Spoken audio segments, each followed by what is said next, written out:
مولاي صل وسلم دائما أبدا على حبيبك.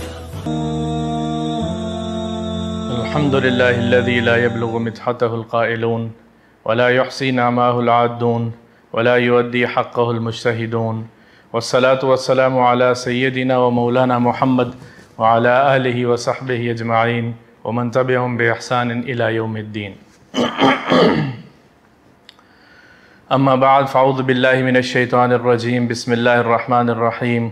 هل أتى على الإنسان حين من الدهر لم يكن شيئا مذكورا إنا خلقنا الإنسان من نطفة أمشاج نبتليه فجعلناه سميعا بصيرا إنا هديناه السبيل إما شاكرا وإما كفورا.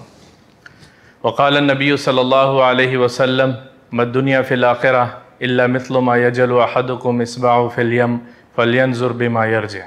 وقال عليه الصلاة والسلام: ألا إن الدنيا عرض حاضر يأكل منها البر والفاجر ألا إن الآخرة أجل صادق يقضي فيها رب قادر ألا إن الخير كله بحذافيره في الجنة ألا إن الشر كله بحذافيره في النار ألا واعلموا أنكم من الله على حذر واعلموا أنكم معروضون على أعمالكم فمن يعمل مثقال ذرة خيرا يره ومن يعمل مثقال ذرة شرا يره او كما قال صلی اللہ تعالی علیہ وسلم.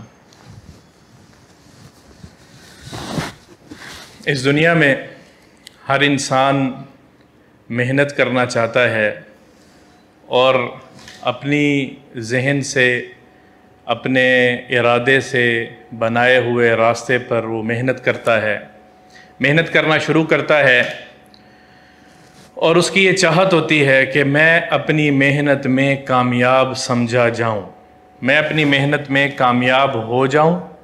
صرف یہ چاہت نہیں ہے، کامیاب ہو جاؤں اپنی نظر میں بھی اور میں اپنی محنت میں کامیاب سمجھا جاؤں.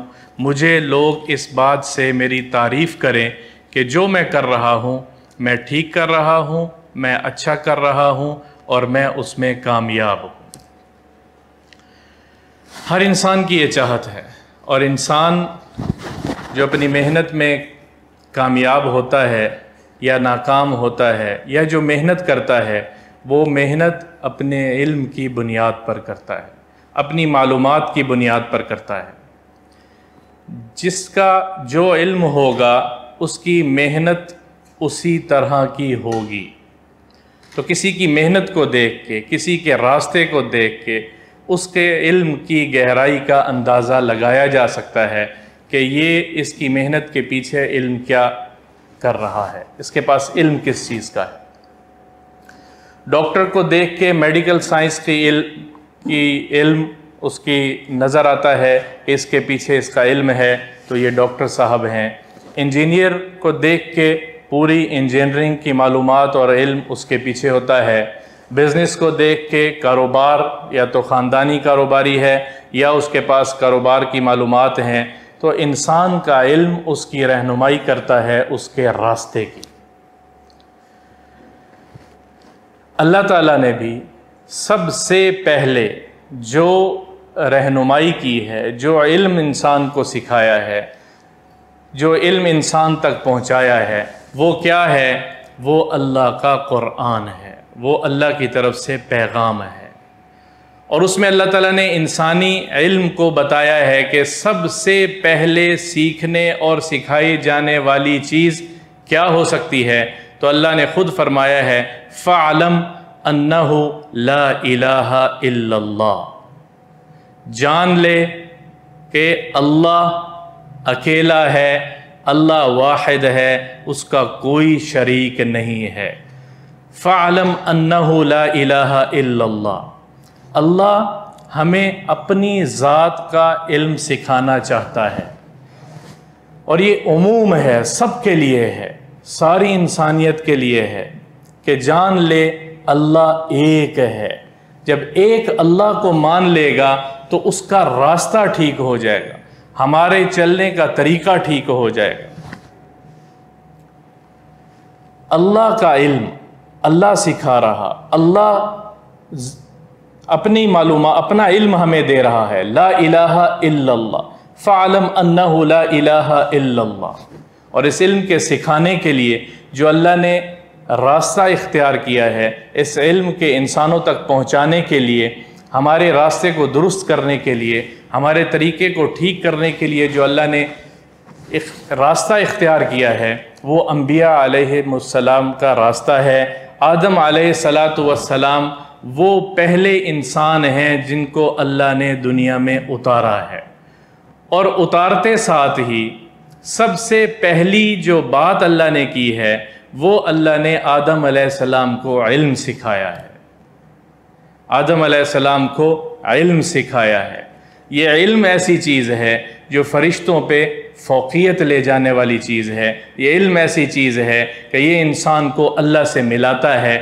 اگر علم درست ہو، اگر معلومات درست ہو، اور وہ اللہ جو اس کائنات کا مالک ہے اس کا علم کیسے غلط ہو سکتا ہے، اس کی طرف سے آیا ہوا علم کیسے غلط ہو سکتا ہے؟ تو آدم علیہ السلام کو اللہ نے علم سکھایا۔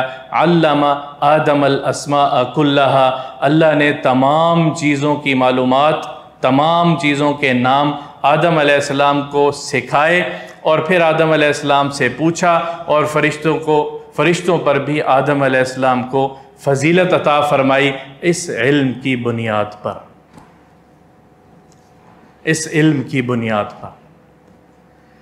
ہمارا راستہ ٹھیک رہے، ہمارا علم ٹھیک رہے، اللہ کی رہنمائی، اللہ کی طرف سے آیا ہوا علم جس کو وحی کہتے ہیں، وہ تمام انبیاء کے زمانے میں مختلف ادوار میں، مختلف کتابوں اور صحیفوں کی صورت میں اللہ نے انسانیت تک پہنچایا۔ جبریل امین کو استعمال کیا اور انسان اس سے استفادہ کرتے چلے گئے۔ جس نے اس سے روگردانی اختیار کی وہ دنیا میں بھی ہلاک ہوا، آخرت میں بھی ہلاکتیں اس کا مقدر ہوئیں۔ جس نے اللہ کے علم کے مطابق زندگی گزاری، پھر اس کے مقابلے میں کوئی نہیں آ سکا، پھر وہ فرشتوں سے بھی اوپر نکل گیا، پھر وہ اللہ کے قریب چلا گیا۔ اللہ والا علم ہے جو انسان کو قریب کرتا ہے۔ پھر ہمارے نبی پاک صلی اللہ تعالی علیہ وسلم نے جو صحابہ کی جماعت تیار کی، ان صحابہ کی جماعت میں سے بھی ایک جماعت جس کو اہل صفا کہتے ہیں، صفا کے اللہ کے نبی کے روضے کے بالکل ساتھ ایک آج بھی وہ جگہ ہے، اگرچہ وہاں اس کے نشانات ختم ہو چکے، اس کو کہتے ہیں صفا۔ وہاں وہ جماعت رہا کرتی تھی جس کا اور کوئی کام نہیں ہوتا تھا، صرف حضور پاک صلی اللہ تعالی علیہ وسلم سے جو سنتے تھے وہ اس کو یاد کر لیا کرتے تھے، جو سنتے تھے اس کو وہ یاد کر لیا کرتے تھے۔ یہ وہ 70 صحابہ کی جماعت ہے، مختلف سالوں میں تبدیل ہوتی رہی ہے، لیکن یہ اللہ کے رسول صلی اللہ علیہ وسلم کی زندگی میں ختم نہیں ہوئی۔ یہ سلسلہ حضور پاک صلی اللہ تعالی علیہ وسلم کے زمانے سے شروع ہوا، جس کو ہم پہلا مدرسہ کہتے ہیں۔ یہ پہلا مدرسہ تھا، یہ پہلی درسگاہ تھی، یہ پہلا دین کا ادارہ تھا۔ اپنی سوچ کو، اپنی نظریے کو اللہ کے رسول کی سوچ کے ساتھ ملا دیں، اپنی سوچ کو، اپنے نظریے کو اللہ کے نظریے کے ساتھ ملا دیں۔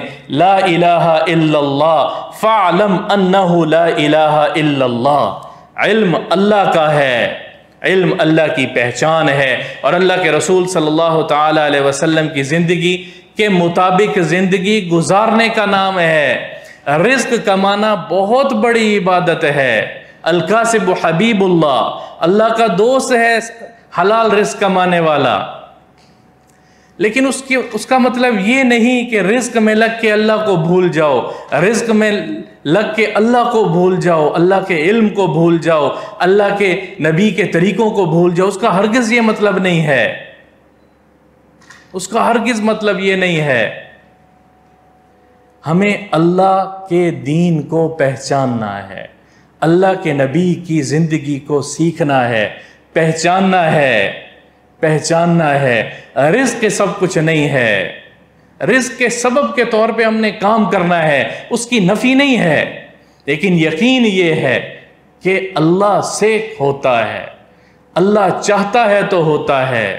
وَمَا تَشَاءُونَ إِلَّا أَن يَشَاءَ اللَّهُ رَبُّ الْعَالَمِينَ۔ تم جو مرضی چاہ لو، آسمان والا نہیں چاہے گا تو نہیں ہو سکتا، اس کی چاہت، اس کی رضا شامل حال نہیں ہوگی تو ایک دانہ نہیں ملے گا کھانے کے لیے۔